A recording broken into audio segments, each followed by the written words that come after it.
Hello, I'm back at the camera. This, I believe, is the entrance to Milford Sound. In 1810, you mentioned the name John somebody.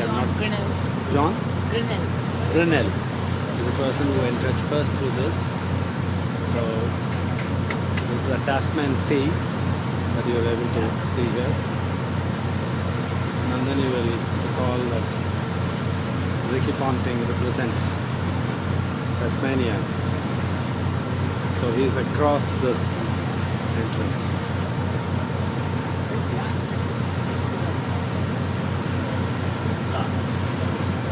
You see the mountains on the other side, and it's almost invisible because of the fall that I can see. Wow.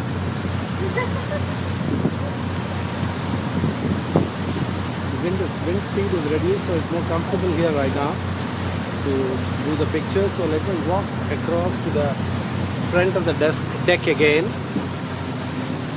see how it looks. It's cloudy, it's misty.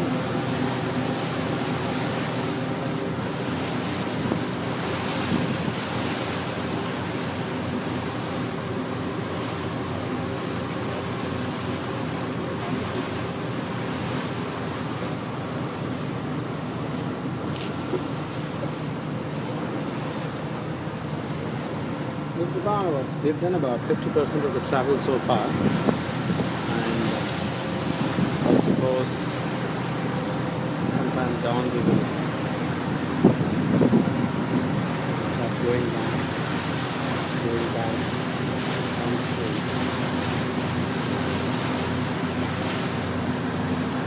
Some view again of the inside of the deck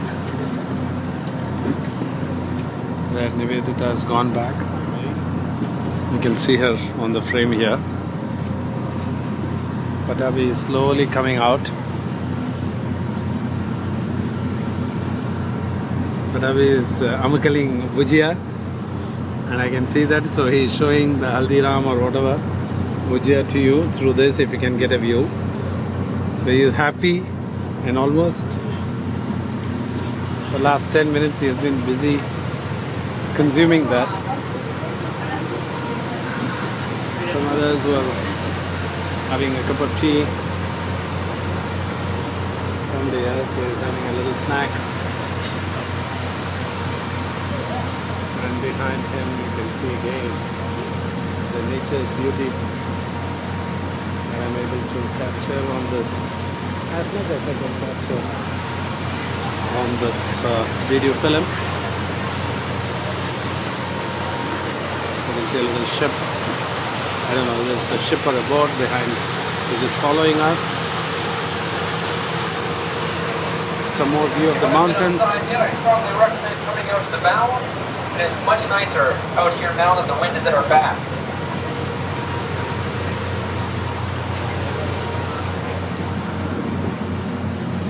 Now we are getting a clearer view of the mountains, which I was not able to cover before.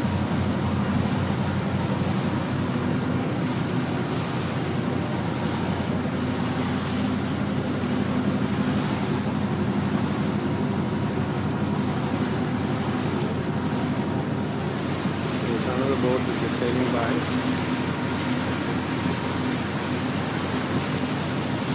There's one far away from us.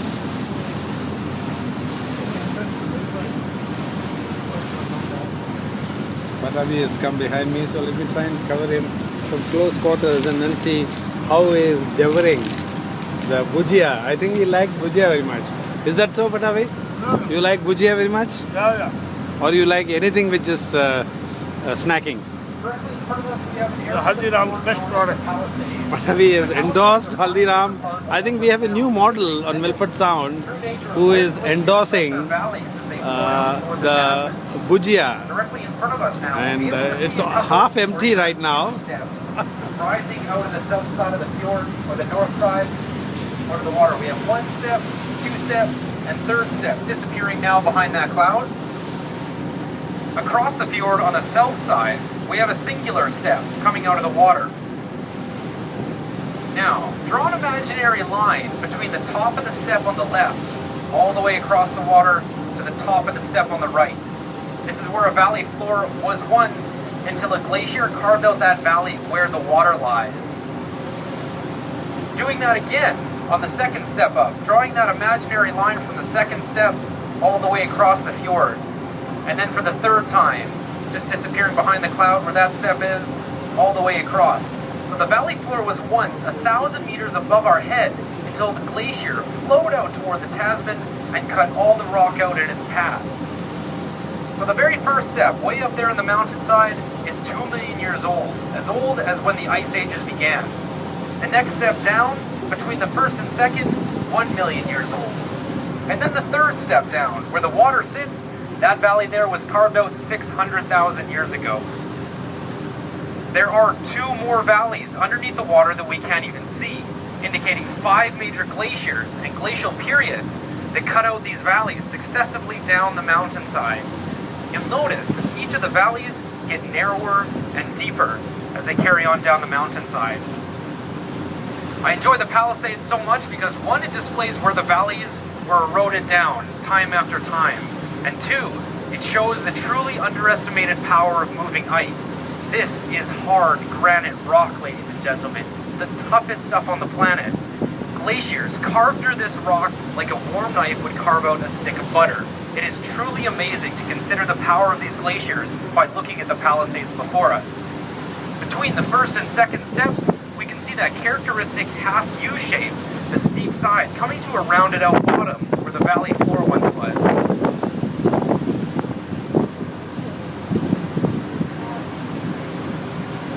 Up into the mountains, as they say, you can see the clouds. From the north side of the fjord where we're cruising, we can see on the south side the Pembroke fault line, the deep crack running up the side of the mountain, and then to the left of the fault line, Fairy Falls, where we seen the rainbow and took the Lady Bowen under earlier on.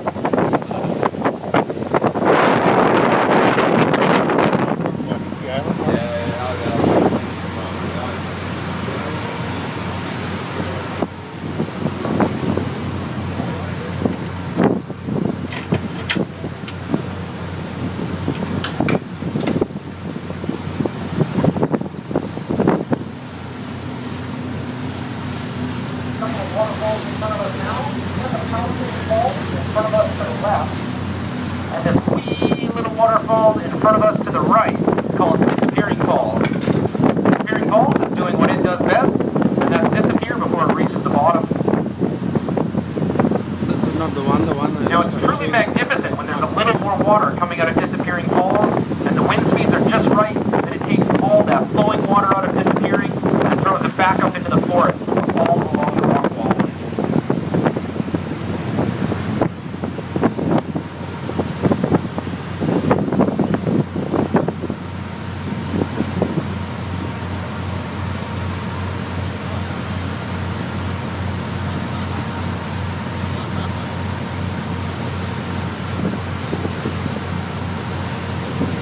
On the other side, I believe there is a disappearing waterfall, which let me try and capture now.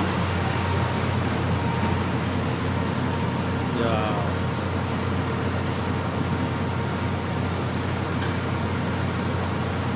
It's almost disappeared before I caught it on camera.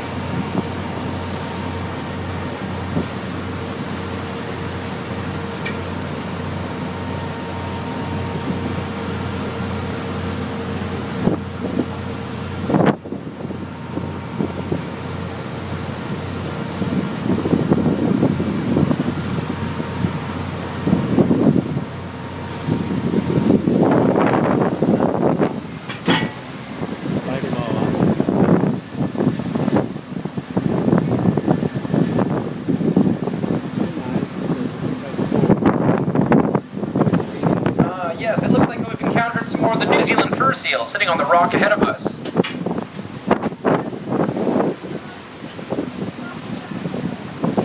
Let's check these guys out for a couple moments here.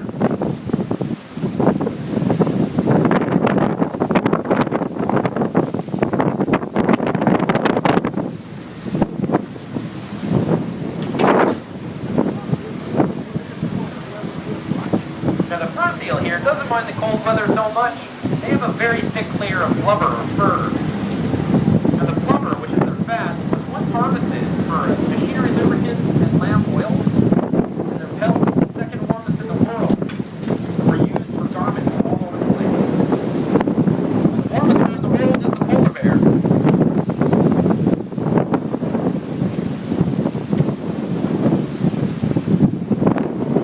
Unfortunately, the fur seals were hunted nearly to extinction on the shores of New Zealand. It was back in 1848 that the New Zealand government recognized this as a serious conservation problem. So they announced a moratorium ban in 1848. Nowadays, the seals enjoy government protection and their numbers are increasing once again. So they make the seals here.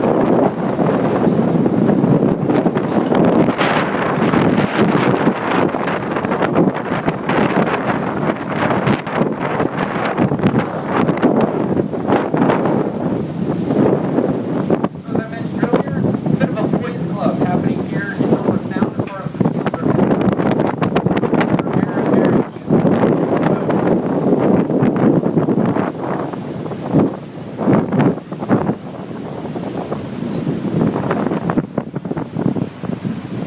Seals are sitting there calm.